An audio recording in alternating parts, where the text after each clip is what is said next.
Мейрамдар өз бірнеше түрге бөлінеді. Ең бірінші мемлекеттік мейрамдар болып бөлінеді.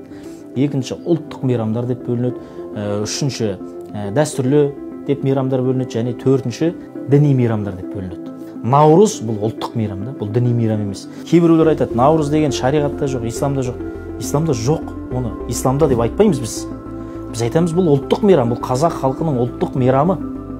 Егер сен ұлттық мейрамды сен тойлайсың ба, тойламайсың ба, өзіңе байланысты. Жеке өзіңізге қатысты үкім негізі жеке адамның өзіне беріледі ғой. Оны наурызға барасыз ба, бармайсыз ба, өзіңіз білесіз. Бірақ елге барма деп айтуға ешқандай ақы жоқ та адам. Сондықтан осылай жаңағы бөліп осындай критерийлерін қарастыру керек та.